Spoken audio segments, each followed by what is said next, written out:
Salam Əmlakçı kanalının izləyiciləri, bugün bir çoxlarınızın əmlakınızın qeydiyyatı ilə bağlı müvafiq quruma müraciət etdikdə ən çox əsas göstərilən problemlərdən biri olan imtinaya əsas göstərirlər. Bu mühafizə zonalarında yerləşən torpaq sahələr və ya daşınmaz əmlaklara necə sənəd almaq olar məsələləri.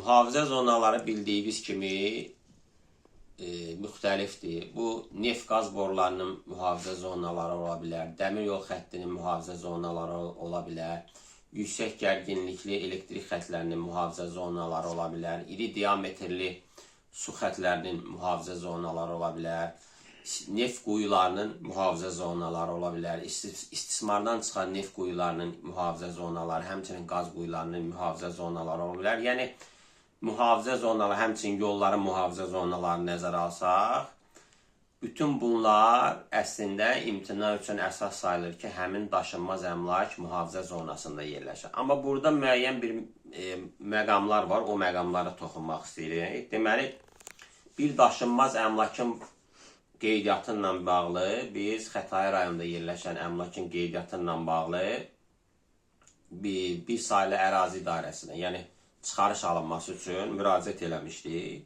Bizə imtina vermişdilər. İmtinada yazmışdılar ki, torpaqların elektron kadastr uçot informasiya sisteminə görə, yəni qısa desək elektron kadastra görə, həmin ərazidə əmlakın yanında deməli 108 mm diametri olan yeraltı orta təzyiqli qaz xətti keçir. Yəni, buna görə imtina vermişdilər. Amma faktiki vətəndaş özü görür ki, onun həmin ərazidə heç bir qaz xətti yoxdur. Zamanında ola bilsin ki, orada qaz xətti olub, amma qaz xətti ləğv olunub. Bununla bağlı nə etmək lazımdır? Bu imtinanı alandan sonra adətən mən tövsiyə edirəm ki, vaxt itirmədən məhkəməyə gedəsiniz. Ancaq məhkəmə biraz uzun çəkən prosesdir. Ona görə mühafizə zonasından bağlı imtina almışsınızsa və görürsünüz ki, həmin o mühafizə zonasının əsası kimi göstərilən obyekt orada yoxdursa, bu zaman müvafiq quruma sorğu göndərirsiniz. Məsəl üçün, biz bununla bağlı Azəriqaza məktub göndərdik ki, bəs burada həqiqətən bu qaz xətti və belə bir qaz xəttinə uyğun olan mühafizə zonası varmı? Azəriqaz da bizə cavab məktubunda yazdı ki, bəs siz SOCAR-ın baş ofisinə müraciət etməyiniz tövsiyə olunur. Biz SOCAR-a müraciəti göndərdik. SOCAR-dan cavab məktubu aldıq ki,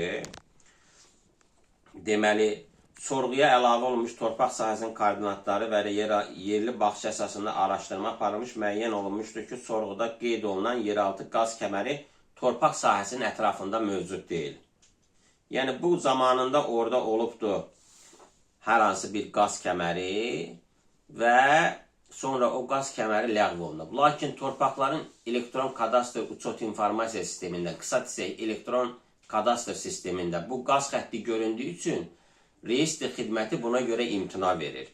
Bu məktubu ki, siz alırsınız ki, həqiqətən orada mühafizə zonası yoxdur. Ondan sonra bu məktubla bir yerdə yenidən müraciət edirsiniz reyestr xidmətinə və artıq onların imtinası üçün əlində bir əsası qalmır, sizin daşınmaz əmlakınızı qeydiyyata alır. Bu barədə qısa bir məlumat verim. Digər bir halı deyim.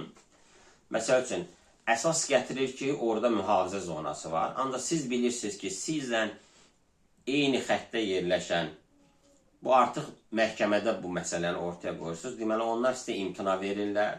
Siz bilirsiniz ki, sizlə eyni sırada yerləşən Əhmədin, Məmmədin çıxarışları var. Xahiş edirsiniz, Əhməddən, Məmməddən həmin çıxarışların surətini alırsınız.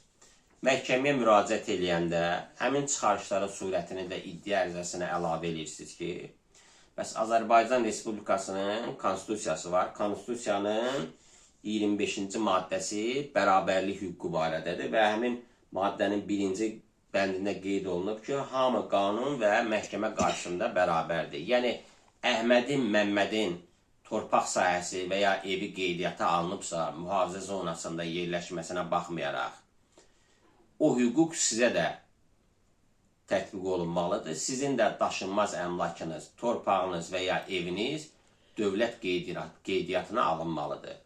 Bunun üçüncü həlli yolu var. Bu həlli yolu adətən biraz belə deyək, qapalı həlli yoludur. Nə mənada?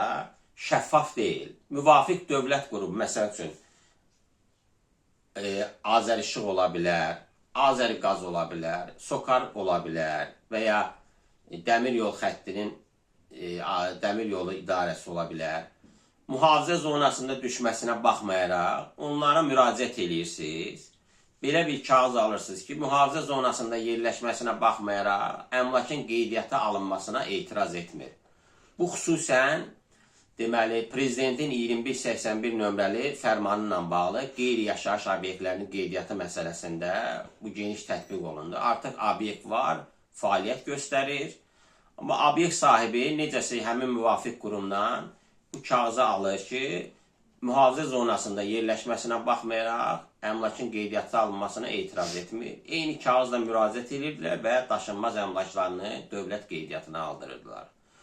Ona görə sizə tövsiyəm nədən ibarətdir? Əgər bu hər üçü variantı istifadə edə bilərsiniz, ikisi məhkəmə predmeti olanda artıq bu orada tətbiq olunur, digər isə məhkəməyə getmədən əvvəlcə müvafiq quruma sorğu göndərirsiniz ki, həqiqətən həmin ərazidə mühafizə zonası varmı və sizin daşınmaz əmlakınız mühafizə zonasının neçə metrliyində yerləşir?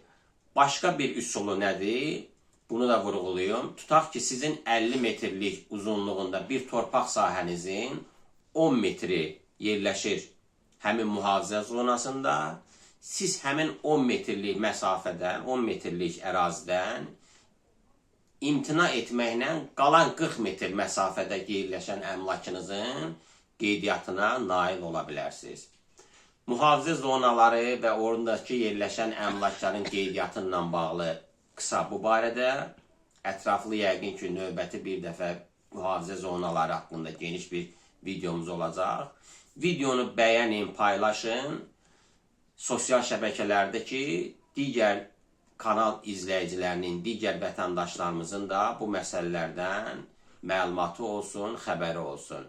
Əlavə nə sualınız olsa 051 874 95 34 nömrəsinə WhatsApp üzərindən səsli və yazılı suallarınızı göndərə bilərsiniz.